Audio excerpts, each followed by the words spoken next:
নমস্কার বন্ধুরা, কেমন আছেন সবাই? আশা করি সকলে ভালো আছেন। আমি আবারও আপনাদের মাঝে চলে এলাম নতুন আরেকটি রেসিপি নিয়ে। আজকের রেসিপি মোগলাই পরোটা। আপনারা খুবই সহজে এবং খুবই অল্প খরচে কিভাবে ঘরে বসে মোগলাই পরোটা তৈরি করবেন সেই রেসিপি নিয়ে আজ হাজির হলাম। রেসিপিতে যাওয়ার আগে আমার চ্যানেলে যারা নতুন আছেন তারা অবশ্যই আমার চ্যানেলটি সাবস্ক্রাইব করে দেবেন, লাইক কমেন্টস ও শেয়ার করে দিয়ে আমার চ্যানেলের পাশেই থাকবেন। তাহলে চলুন শুরু করা যাক। প্রথমে আমি এখানে নিয়ে নিচ্ছি চায়ের কাপের 2 কাপ ময়দা। ময়দাটা নিয়ে এবারে আমি এর মাঝে দিয়ে দিচ্ছি স্বাদ মতো লবণ, দিয়ে দেব 2 চামচের মতো সাদা তেল। লবণ ও সাদা তেলটা দিয়ে আমি হাত দিয়ে ভালো করে মিক্স করে নেব। আমি সবগুলো উপকরণ এখানে হাত দিয়ে ভালো করে মিক্স করে নিচ্ছি। এটা যখন এরকম হাত দিয়ে দলা পেকে আসবে, আবার চাপ দিলে গুঁড়ো হয়ে যাবে, তখন বুঝবেন এটা পারফেক্ট হয়ে গেছে। এবারে আমি এর মাঝে অল্প অল্প করে জল মিশাবো আর এটাকে একটি ডো তৈরি করে নিব। একবারে জলটা মিশাতে যাবেন না, তাহলে এটা পাতলা হয়ে যেতে পারে। তাই অল্প অল্প করে জল মিশাবেন আর এভাবে ডো তৈরি করে নেবেন।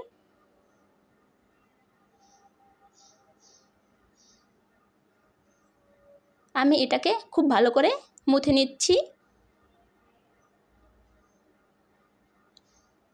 আমার ডোটা ঠিক এরকম হয়েছে। আপনারা এটাও চেষ্টা করবেন এরকম পারফেক্ট হওয়ার জন্য। এরপরে আমি এই ডোটাকে ঢেকে রেখে দেব 10 মিনিটের মতো, যাতে ডোটা খুব ভালোভাবে সফট হয়ে যায়।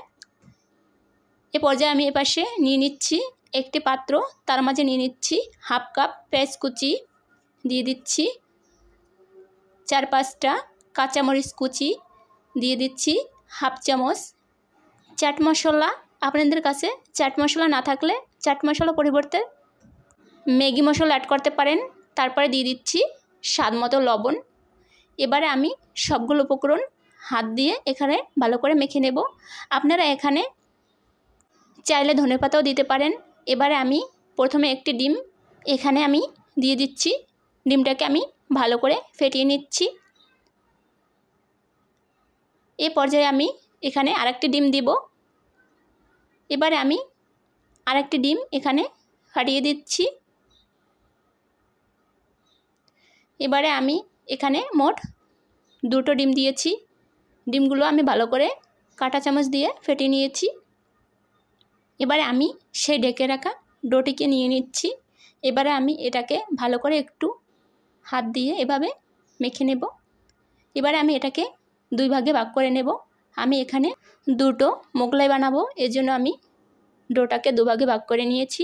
এবারে আমি একটা ডো নিয়ে এভাবে হাত দিয়ে ভালো করে ডলে ডলে এটাকে স্মুথ করে নিয়েছি।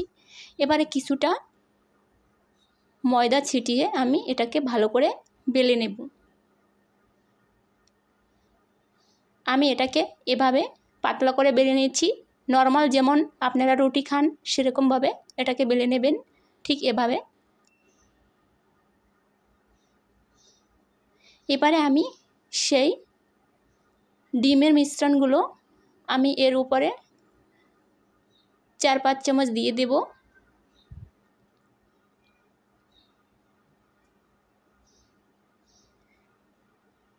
এবারে আমি একটি চামচ দিয়ে এটাকে সরিয়ে দিচ্ছি। এভাবে প্রথমে এক কোণা ধরে আমি এটাকে দিয়ে দিচ্ছি, তারপর আবারও আর এক কোণা দিয়ে এটাকে লাগিয়ে দেব। আর একটু ডিম দেব যাতে এটাকে ভালো করে লেগে যায়। ডিম দিয়ে আমি উপরে এভাবে এটাকে লাগিয়ে দিচ্ছি। এটাকে চেপে চেপে সুন্দরভাবে সেট করে দিতে হবে। আমার একটা মোগলাই রেডি। এবারে আমি এটাকে ভেজে নেব। আমি এটাকে এভাবে আস্তে আস্তে উঠিয়ে এটাকে আমি একটি ফ্রাই প্যানে ভেজে নেব। এখানে আমি ফ্রাই প্যানে সামান্য পরিমাণে তেল দিয়ে এটাকে গরম হতে দিয়েছি। আপনারা চাইলে ডুবো তেলও ভাজতে পারেন। আমি এখানে অল্প তেল দিয়ে ভাজবো আজ। এবারে আমি এভাবে আস্তে আস্তে ধরে এটাকে এভাবে ছেড়ে দেব। আর আপনারা অবশ্যই যে পাশটা আটকে নিয়েছেন সে পাশটা নিচে দিয়ে প্রথমে ভাজবেন, তাহলে এটা খুলে যাওয়ার কোনো সম্ভাবনা থাকবে না। এভাবে আমি দুটো চামচের সাহায্যে এটাকে এভাবে উল্টিয়ে নেব। একটা চামচ দিয়ে উল্টাতে যাবেন না, তাহলে তেল ছিটে আসতে পারে, তাই সাবধানে এভাবে দুটো চামচ দিয়ে এটাকে উল্টিয়ে পাল্টিয়ে ভালো করে ভেজে নেবেন। এটা যখন এরকম লালচে লালচে হয়ে আসবে তখন আমি এটাকে তুলে নেব। আমি এভাবে দুটি চামচ দিয়ে এভাবে তুলে নিচ্ছি। এবারে আমি বাকি মোগলাইটা এভাবে এটাকেও বানিয়ে নেব। ঠিক একইভাবে আগেটার মতো করে আমি এটাকেও বানিয়ে নিচ্ছি।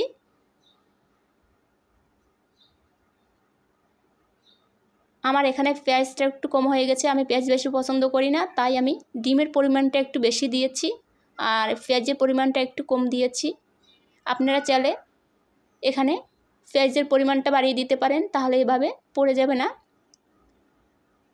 এবার আমি এটাকেও সেমভাবে ভেজে নেব। আমার এখানে দুটো মোগলাই ভাজা হয়ে গেছে। এবারে আমি এটা কেটে পরিবেশন করে দেখাবো।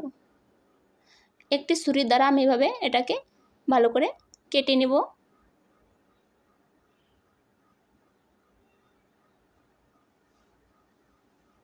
ঠিক দোকানের মতো করে আমি এটাকে কেটে নিয়েছি। এটার ভিতরে একদম ডিমের ফুল ভরা।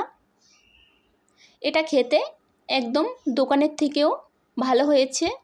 আপনারা ইচ্ছা করলেই দোকান থেকে কিনে না খেয়ে বাসায় তৈরি করে ফেলতে পারেন ঝট করে এরকম মোগলাই পরোটা। তাহলে আর কি আপনারাও এটা ঝট করে বাসায় তৈরি করে ফেলবেন। আর আমার এই রেসিপিটা আপনাদের কেমন লেগেছে অবশ্যই অবশ্যই অবশ্যই কমেন্টস করে জানিয়ে দেবেন।